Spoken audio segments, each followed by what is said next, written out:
Okay, here's what I'm going to talk about today. I'll just introduce MangoBoost's a little bit, especially it's a bit of a backstory so you guys know where we're coming from. And then I'll talk about the problem we're tackling, which is the data center tax. And then the opportunity for, data processing units in general. And then I'll jump into our solution and how we're tackling this problem, including presenting a couple case studies.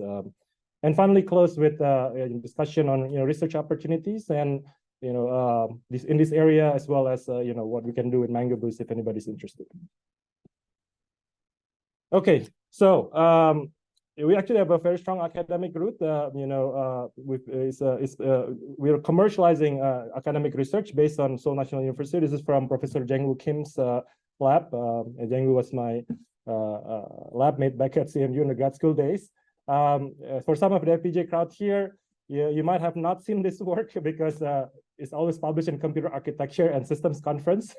FPGA conference is just as good, but for this one, it's using FPGA in the system. So these are Computer Architecture conference like ISCA, Micro, the same conferences where Google TPU is published, or Microsoft Catapult is published, and so on and so forth. So a lot of industry work is published there.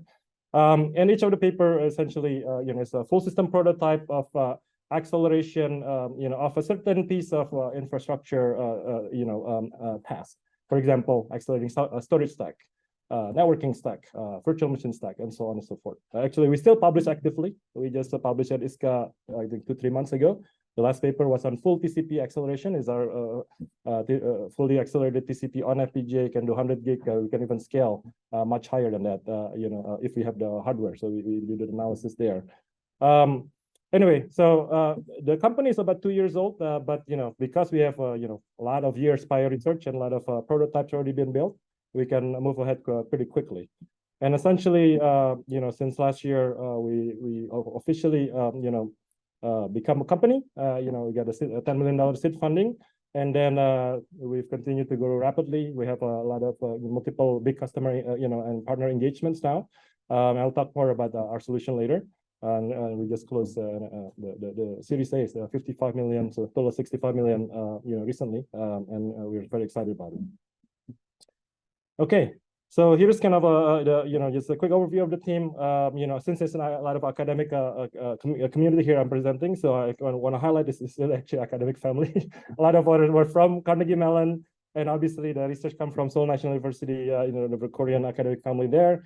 But it's also FPGA academic family, right? Van is actually our technical advisor, and James our technical advisor. Andrew Butras here is one of our earliest employee. He's the founding member of the Toronto site. So basically, a lot of us have academic background. Obviously, we have a lot of business experience too. But Jang-Woo, myself, I mentioned we were lab mates. The other two guys, Jang-Woo is more computer architect. Computer architect turned FPGA guy, as some of you know. And the two guys on the side, Suwong and Sangchul, they're SoC folks. So they're from Samsung. Actually, we overlapped with them at CMU when they were sent by Samsung to get a PhD at CMU, and that's how we got connected. And then after we got PhD, they went to Samsung again, and they've been leading the team that's building the chips for Samsung smartphones, the APs, the one that has a processor and other peripheral. But then they joined us from the very beginning, including some of the key team from there. So we have a very strong silicon team, and you probably recognize Gabe and myself, right? We're from FPGA community here. But Donggap is Jang-Woo's top PhD student who's a lot of research we use. So he's our CTO. And Junki, he got a PhD, but he's not an engineer. He's an economics background, PhD in economics from SNU. He was a venture capital for Samsung, and then he likes our company so much, instead of investing, I'll join you instead. So he become our money guy, our CFO, our COO. Anyway, so and then on top of this, hard to say one by one, but a lot of engineers, the original 15 PhD student from Jang-Woo's team who published all these papers, actually join us full time. And keep in mind, I think Jang-Woo always said this, some of his other students before the DPU research would easily go to Google, Meta, and so on, big name companies, go to US, but there are 15 of them. They believe enough in the PhD research and this team that I'm gonna stick in and do the startup instead. So that's how much they believe this work. And on top of that, we have a lot more, obviously, engineers hired. A lot of them has a PhD. Okay, and so we're making a lot of progress, right? We're accelerating stuff. We're also accelerating our own progress. So one notable event, we just disclosed, our collaborative work with Samsung at OCP Summit. This was about a week and a half ago, I think. And if you want more detail, I think the video of that talk we have with Samsung is going to be published. So this is about applying our DPU to a storage box solution, a petabyte storage solution, that Samsung has. And then I just mentioned we just raised a Series A. All right, with that said, let me go to the problem. So some of you, a lot of you probably already know this, but I'm just going to recap briefly to kind of set the context. So, a lot of data, amount of data growing rapidly, all your YouTube video images and sensors, right? All of that. So this is not a controversial. I think everybody knows this. What do we do with data? Put them in the cloud. So everything is in the cloud. But, if you think about this, so basically, this is a bunch of cloud facilities, right? Each facility is because multiple warehouses like that, and in each warehouse you have a rack of machines, right? And and kind of shown here. And obviously things are in the cloud, so now we give rise to this as a service kind of offering. And I'll mention a bit more, but it helps a lot users a lot to be a lot more productive in accessing compute resources. And in a way, in data center is a new computer. Again, this is old news, right? From 2008. Dave Patterson, famous computer architect, have been mentioning this, and it's true today. So, instead of just one box, you also have to think about how these boxes, communicate and become this, data center, warehouse scale computer. Okay, so what does it mean for users? User can access computing as a service. How many of you here actually rent the machine from AWS or Azure? Surprisingly, it's less than half of the room. Okay, anyway, so for those of you who didn't raise your hand and haven't tried this thing, so you can rent machines, virtual machine instances from cloud companies, right? Of course, AWS is big, and I think Derek's on the line. So Azure is also big. There's multiple big companies offering this. So if you look at the options, there's at least for the AWS, when I look at it a while back, there is hundreds of machine configurations. I want 2 CPU, I want 8 CPU, I want 8 CPU and 4 SSD, I want 5 CPU, 6 CPU and 8 GPUs. All kinds of instances you can get. Another interesting thing is if you pay as you go, right? You pay per hour of the use, and the rate is, the price differ in like 2 or 3 order of magnitude. You can get something for some few cents to multiple dollars an hour, right? So this is very powerful, right? Because now you don't have to host your own physical machine; you can just rent. So as a user, it's actually very good, right?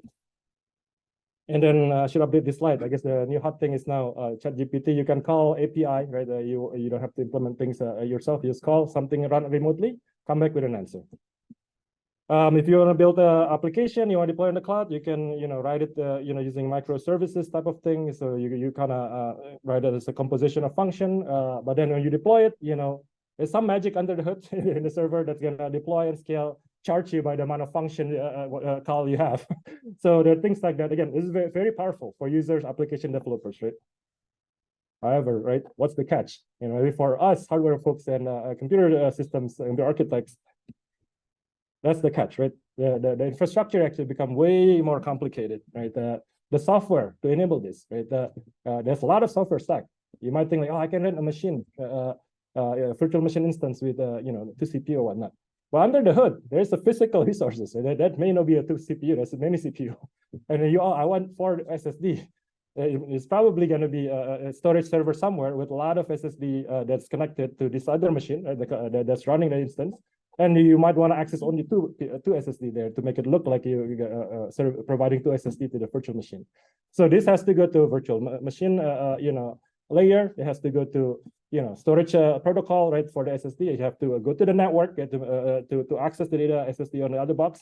Everything has to look local from the abstraction, right? Virtual machine, you run the virtual machine, you don't want to know what's running underneath. You just want to see it as local machine. Similarly, the host hosting the machine, the virtual machine may also want to see resources as local. So there's stack like that. The software that's getting complicated. On the hardware side, there's now a lot more devices, right? You have a device to move data, like a network card getting faster. You got disk and memory for storing, and you got a lot of accelerators now, more and more, right? AI accelerators, GPUs, and so on for compute of certain things. So CPU also will get more burden dealing with these devices. And this is a known problem, right? There's just a few kind of highlight of a notable prior study, and there are many studies out there. I think the first paper that coined the term data center tax is from this Google paper. They studied 20,000 machines over 3 years, and this was from 2015. Right? It was a while back. And even at the time, they show like, but 20 to 27% were for these so-called data center infrastructure or data plumbing and operation, right? Memory move, right? Remote procedure call, things like that. And then another, famous paper. I think the lead author now is a professor at CMU. But this was done analyzing the Facebook data center. This was from I think 2020. So this is more recent, but they managed from 2015 to 2020. And it's not apple to apple, because obviously Facebook has its own microservice, stack. But they also see, more interesting, more data center tax. 30% cycle are spent on these, data center tax, right? And interestingly, each bar is showing different kind of microservices. The tax is not fixed. If you can see, the orchestration is basically this tax. It's the yellow bar. Yellow bar sometimes big, sometimes smaller, but it's still big. And so it's not a fixed thing. Okay, and then the third one, I think, just to highlight, because I'm going to talk about storage server later. In this is from our prior paper, Cider, I think, published at Micro 2019. This is, we study if you want to run a storage server, you have a box, right? You have a bunch of disk. You have to do some kind of storage-related functions there. One, the typical ones are, say data duplication, right? If you want to store data that the block happen to be the same value, then you don't want to store the duplicates. So you have to manage that in your storage system. And then obviously compression, decompression, right? And sometimes the compression, decompression, there's different choices. Different application may prefer different things. That also, you want to compress, decompress, right? Decompress when you write, decompress when you read. Encryption, decryption if you want a security, right? There's things like that. So the bar here is showing, we measure the throughput of a storage server. What can be achieved if we allocate the number of cores to get to that throughput. Basically, we found that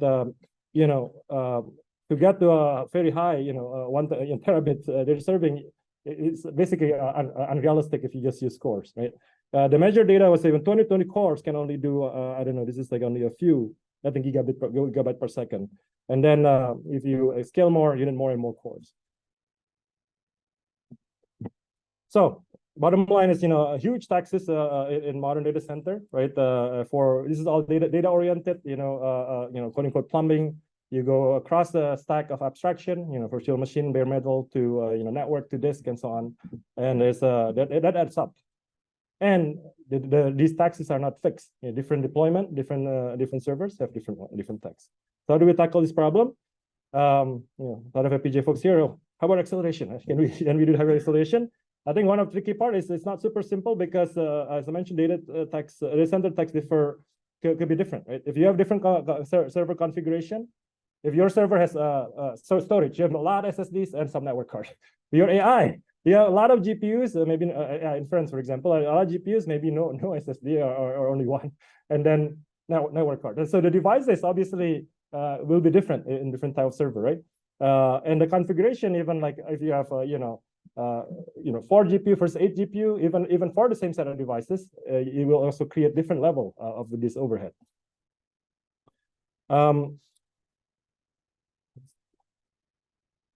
Right, so target application domain again also create different overheads.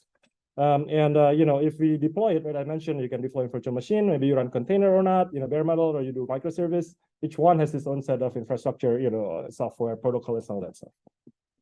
And for the same setup, given that the tax could also change dynamically over time. Right? As an example, you have an AI inference server, but AI moves rapidly, as you know. So you might change your model, and then you upgrade your model. Some model gets smaller, something get bigger for accuracy, and then the ratio between the other stuff going in the system, serving the website, and then pre and post processing, to prepare the data for your neural nets, and then you process data after the neural net to send it back out. Right, would be different.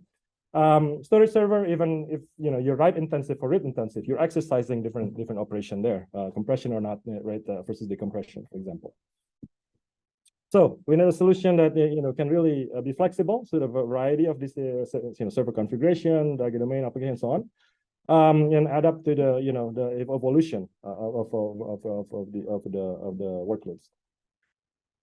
So let's talk about the opportunity. You recall this was the problem, right? There's a lot more complexity, infrastructure, both software and hardware. And so here is what I guess the market has been proposing, right? So I have to say that DPU, data processing unit, is a bit of a buzzword, so I'm gonna explain that, but at least from our view and what we mean by DPU, just like AI could be like many things. And then DPU also is not the only term. For example, usually a lot of companies call it DPU, but Intel calls their solution infrastructure processing unit. Both are valid. So basically, I'm just trying to get people understand DPU, IPU. I'm using it interchangeably here. But the idea here, let's offload all kinds of data center tax to this magical device DPU, right? They can handle all kinds of tax. And the idea, if we can do it, right, then obviously you get better system efficiency, more scalability, performance, TCO, and so on, all the good stuff. All right, and then if you look at the market, maybe not as crowded as the AI compute space, but there are multiple players already, right? I think Amazon has been doing this, but internally they build their own, Nitro cards. But there is an internal, not available publicly. You can buy it retail. And obviously, famous one from FPGA, right? I think Derek's in the group here. Microsoft is very well known for FPGA-based, SmartNIC. And again, you can't buy Microsoft SmartNIC from outside. Obviously, it's good for Microsoft. It makes sense. It's their secret sauce. For the ones you can buy in retail, will be things like, Intel has actually 2 lines of DPUs, one line of IPU, they call it IPU. One is SoC based, the other one is FPGA based. AMD has Pensando. They also acquire, Xilinx. So Xilinx, obviously, the FPGA SmartNIC becomes AMD as well, and so on and so forth. So, there's a lot of offering, right? Is it solved? Well, I think it's still a long way to go. We still need to work on this stuff. So, I won't be able to go to details, but because in the interest of time, but just I think I'll give an idea. Don't worry about all the boxes, but this is kind of a snapshot I just take from the architecture diagram I can find this close for these DPUs, right? That's AMD Pensando. Pensando used to be a startup, got bought by AMD for almost $2 billion. And then NVIDIA has a Bluefield 3, and then Intel has the Mount Advanced. These are all SoC ones, the ASIC ones. If we squint a little bit, right? At a high level, this is basically the approach is you put some CPUs in there. So it's general. You can run any software. It's general. But obviously, the CPU cannot be as good as high performance as a server CPU because it's supposed to be, like a card, right? So the CPU is usually ARM cores. And then you put some hardware accelerators. And different vendor here have different secret sauce, like, for example, Pensando, I can do P4 for packet processing super well. I harden this in a P4 hardware engine and so on. So there is some hardware accelerators along with this SoC, right? So here is some of the good and some of the bad, right, to consider. So the CPUs inside the DPUs, right, these ARM cores, obviously it's great. It's flexible. You can run any software in there. You literally can run any software in there. However, obviously, it cannot be as good as the high-end CPU, right? So this is slower typically. And in fact, we have some of this in the lab. We evaluate it's very slow, especially for this kind of stack. It may be good for control and lightweighting, but if you want to rely on this or keeping up with line rate, this is very hard. At least intuitively speaking, that's the kind of makes sense, right? Again, this is not very big a core like the high-end servers. For accelerators, for FPGA audience, I think this is probably near and dear to our heart. It's efficient, but how do you make the right one? Especially the data center tax evolving, and there's many of them, right? As an example, if you want to do, and I'm going to talk about it, remote storage, right? You have to not only accelerate the networking, but you also need to accelerate the storage protocol. And if you want to make it accessible to virtual machine, you might also want to accelerate the virtual machine to be fully accelerated, to the full acceleration. So can we do better? I'm preaching a bit choir, hopefully here. So obviously, how about FPGA? So FPGA, as we know, have a lot of already rich I/O devices, a lot of possibilities to access to data, right? Modern FPGAs, you have your NIC next to it, you have your PCIe, you even have your CXL. Some FPGA even can attach to SSD and so on. So there's a lot of already system level interconnect there that you're ready to plug in, right? I'm stealing figure from Microsoft here, but I think this was again preaching to the choir. It's good for processing data on the move, right? Especially for the crossroad audience online.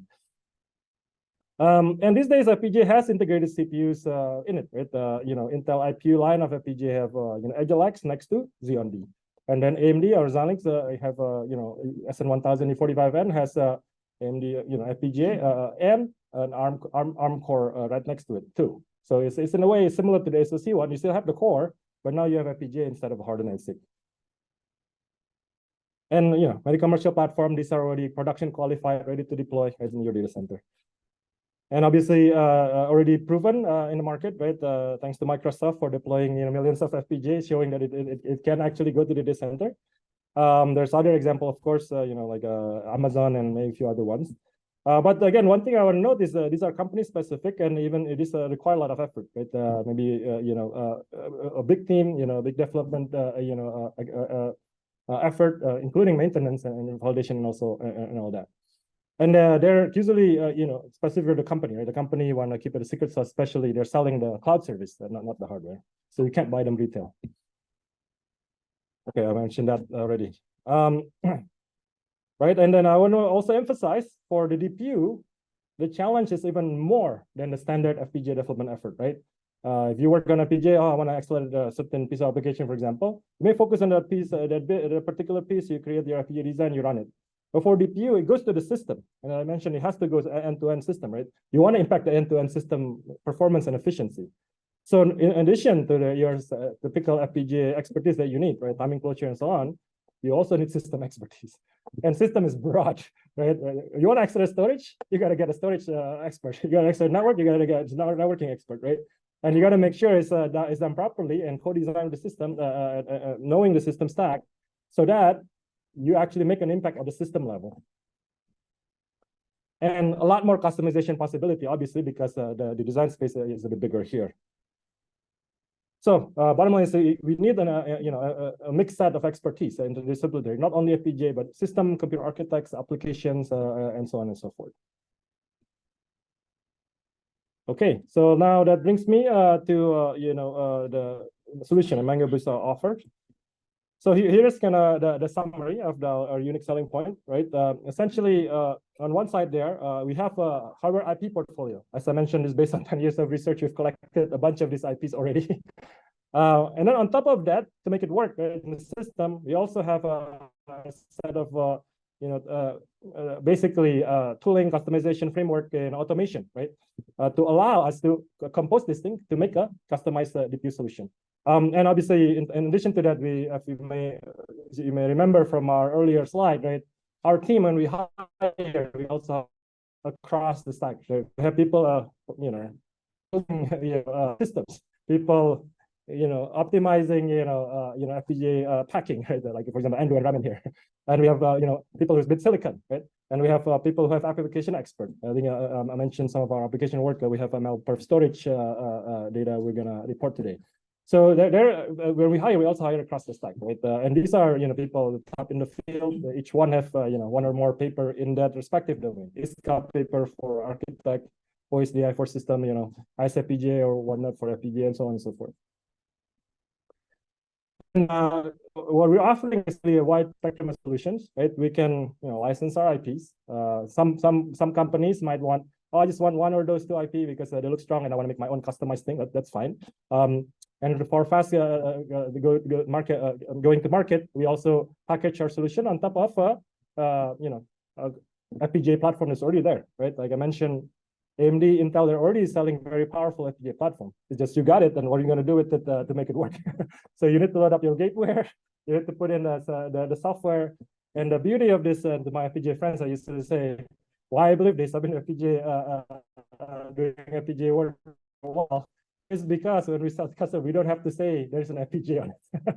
unlike your I don't know, other application acceleration, you might have to think, how do you program the FPGA? Oh, we have a high level language, blah, blah. No, don't worry about programming. What do you want? You want a storage acceleration? You want a network acceleration? We have under NVMe, under TCP. This is very well-known stacks. This admin already deal with, installing software driver when you install a NIC, right? To do something for your network. And if you do TCP, RDMA, there's our standard.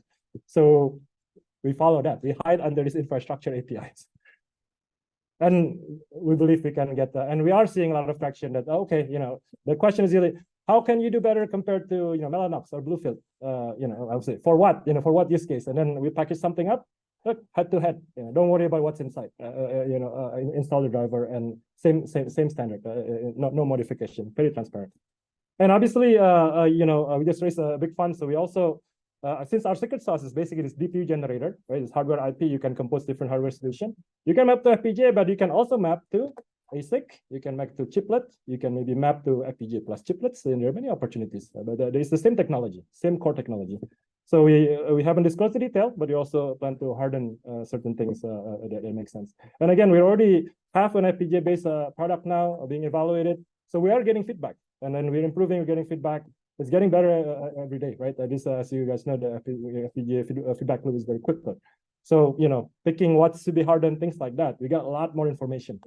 And I want to emphasize it's a bit unique compared to maybe other startups. For example, some of the DPU startup they just exited.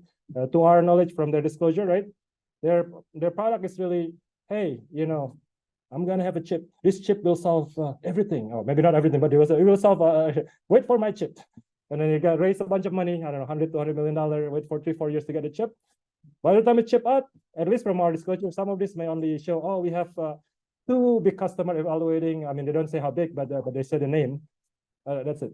For us, less than 2 years. We have multiple, I guess we have collaboration with Samsung. We just get disclosed, but we're going to disclose more.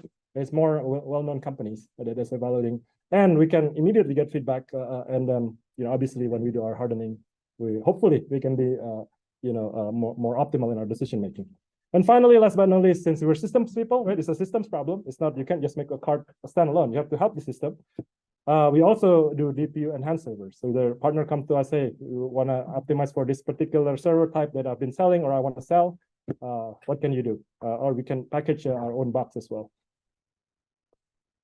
Okay, so it's eye candy a little bit, but we basically implemented fully. We have a pretty a solid facility, multiple server racks and all that stuff, for our implementation and productization. And we do have multiple, full system demo, right? Again, our customization we're targeting is not like per application because it's going to be too many customization. We usually target per, use case or server type. So, as an example, storage server is a big market by itself. AI inference is a big market by itself, right? But we can customize for the server type. And today I'm just only going to cover 2 in the interest of time. But if you're interested, then feel free to ping me. I'll be happy to chat with you. Oh, disclaimer, because I'm gonna. So this is what we presented in OCP Summit. So we have some results. We're just basically saying this is what we collect in our lab. There's the same disclaimer from OCP Talk. I'm only reusing. That's very fine print. It doesn't say the following data is completely made up. Yeah, hopefully you don't get a chance to read the whole thing, but you can snapshot it. All right. Anyway, so from here on, I'm just going to try to summarize what we presented at OCP Summit. This is, if you're interested in more detail, you can go to the OCP Summit website. They should publish the video later. So, and again, if you have more questions, feel free to reach out to us. Okay, so here what we are studying is end-to-end, storage system, right? First, we thought the Datacenter Tax is the baseline, right? At the top level, you have some client or users, you want to access storage.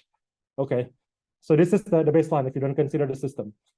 In the Samsung has this solution called PBSSD. So it's a box with the one we're studying. We're evaluating has 16 of them, and they got the entire thing. Get you to petabytes. So this is very advanced SSD, high capacity, high bandwidth. So you can imagine, SSD, the bandwidth is high. So you can get 40 million IOPS. This is spec. This spec is this many gigabytes. We translate it to IOPS.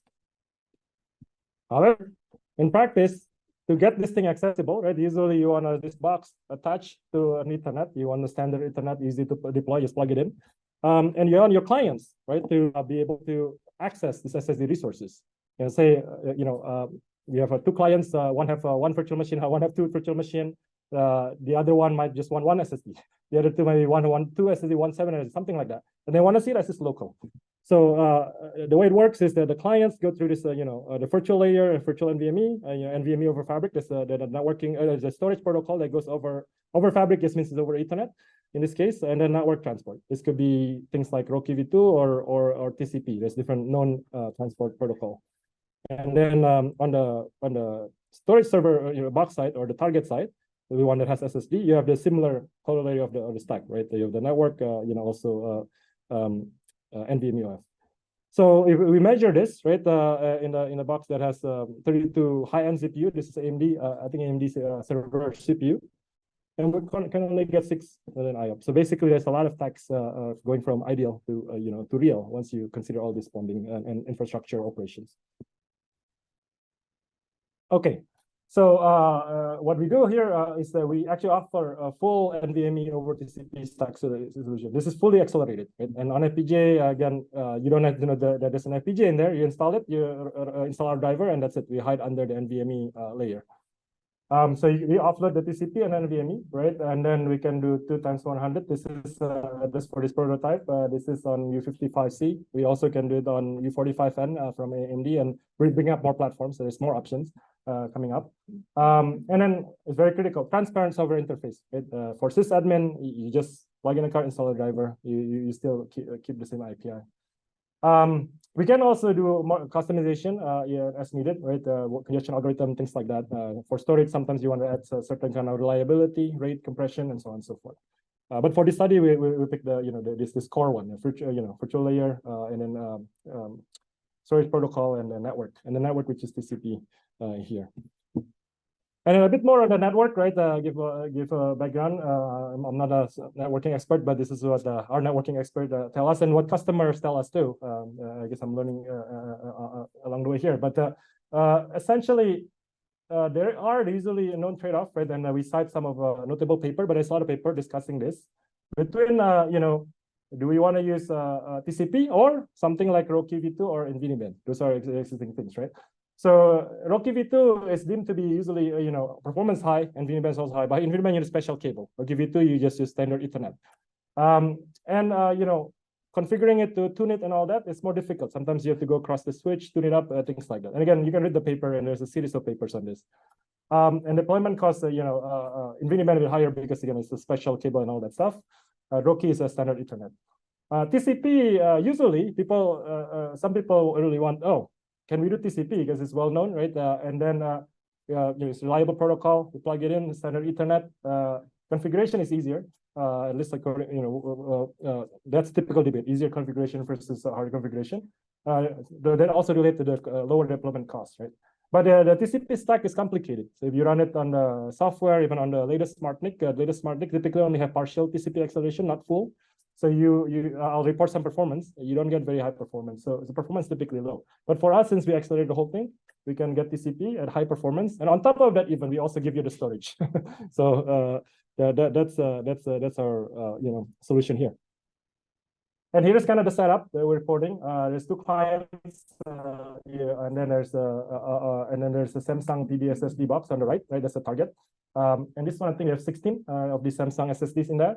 And we put in 2 of Xilinx U55C FPGA, 2 × 100 gig each. So total is 400 gig. And then we have the client, also have our DPU. And we don't ask people to get both sides. We can do acceleration both the target and the client, or you can do one way or the other, depending on what you need. Because again, this is all just standard TCP. Okay, let's talk about the target first. So here's kind of the performance, numbers we're seeing. So on the left side, I guess it's a bit busy about the figures. I'll explain a little bit. So on the y-axis is the number of SSD, right? Obviously, the more SSD you have, the more throughput you need to get there. And then the throughput there, we study basically we evaluate until 400. Right? That's the setup we set before. So the first bullet, and that one we compare our solution, which is the orange, versus the baseline solution. This is using standard, I think, Mellanox 6 or something with the high-end, CPU from AMD, and software plus SmartNIC.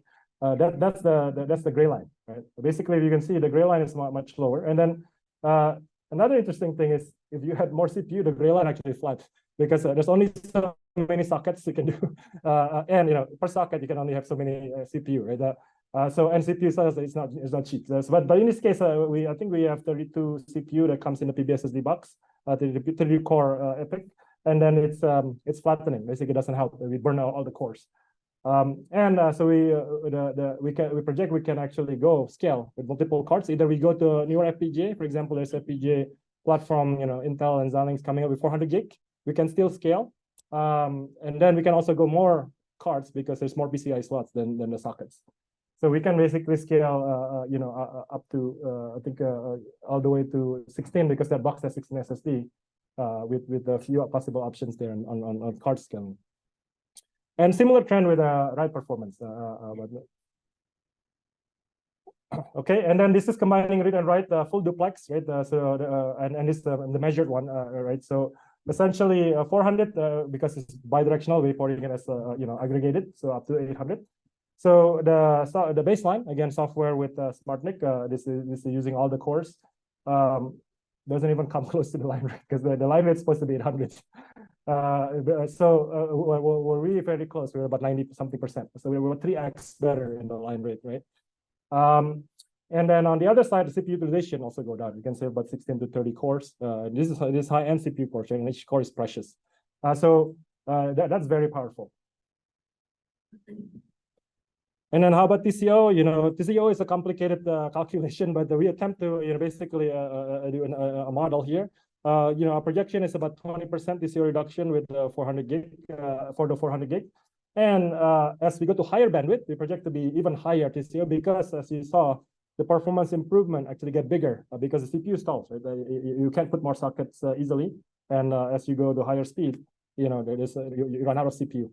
And then the other, the reasoning is the high level. I don't want time to get into all the detail. We can get high performance per server, right? So we can use a fewer server and basically put more SSD per server and still get same aggregated, bandwidth. So that reduces the capital expenditure because you buy less server, even though the same amount of SSDs. And lower power consumption. So for OpEx, right? You reduce the CPU usage, so system power also go down. So we save electricity basically. Okay, how about on the client side or on the initiator side? So we also have a solution for that.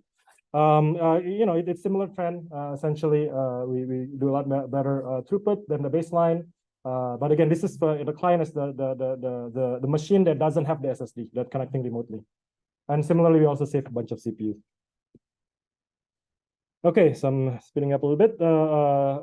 So next, let's talk about AI case study, and I'll talk about storage specifically, just so it can connect to this storage, solution. But we do have other AI kind of, solution as well. And if you're interested, you can reach out to us. So what about AI? Right? Everybody, what I always say, if you can't do AI, probably no good. So here's our AI. So we focus on AI infrastructure.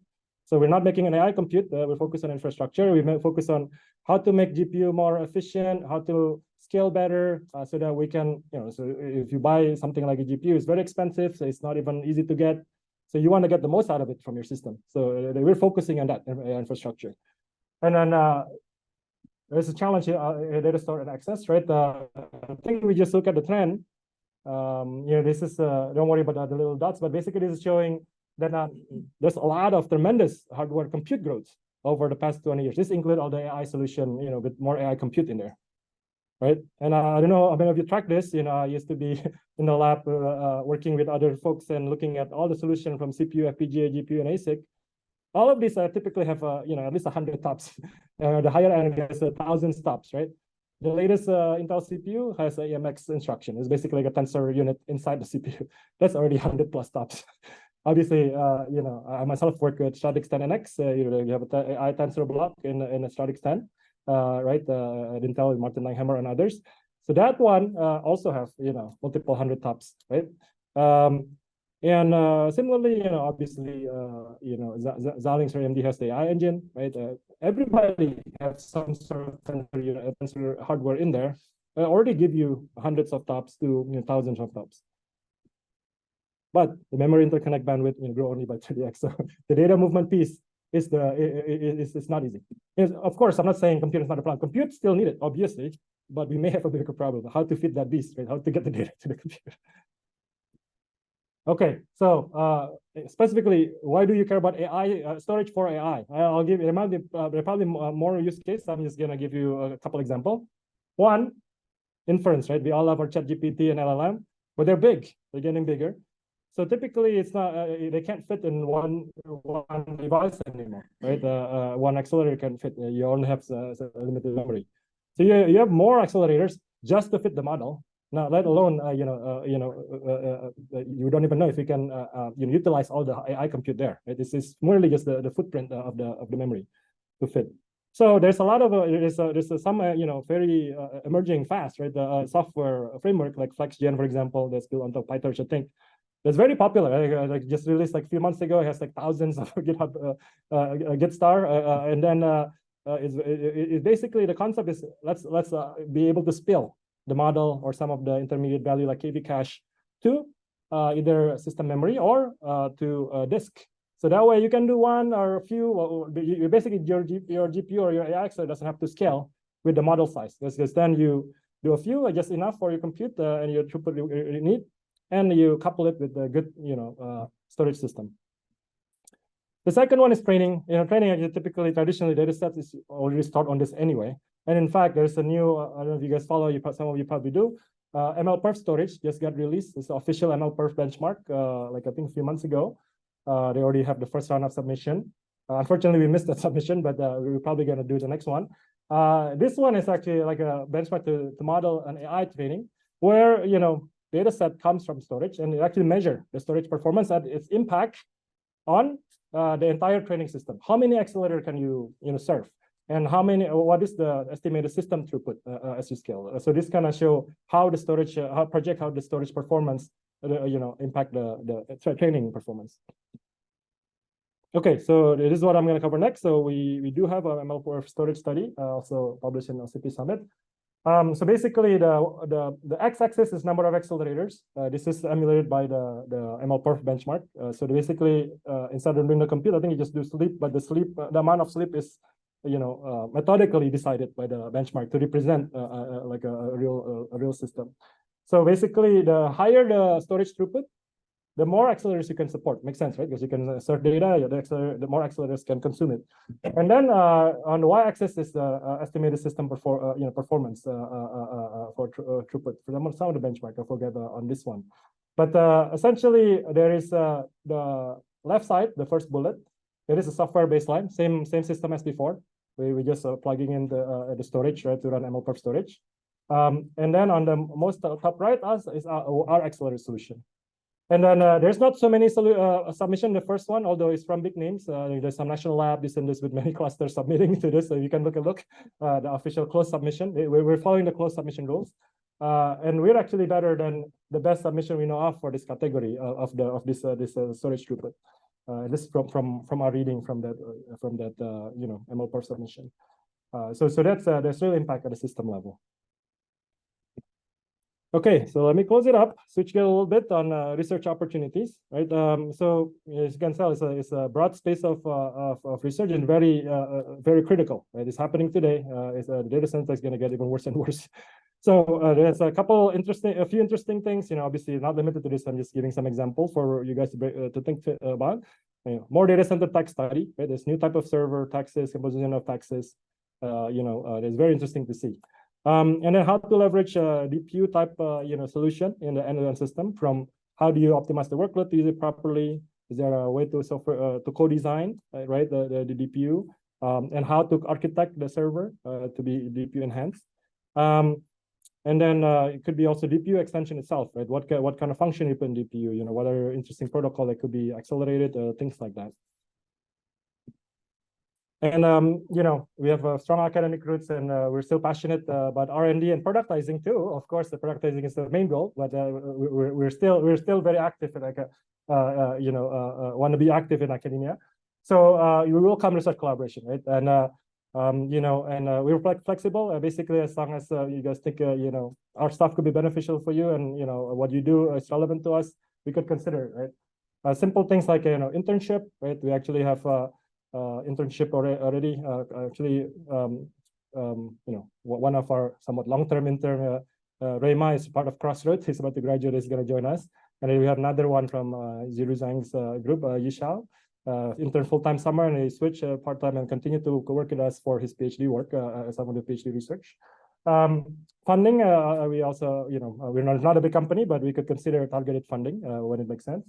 But generally, we want our platform to be used by experts in the field, right? So all you guys, if you feel like it could be useful.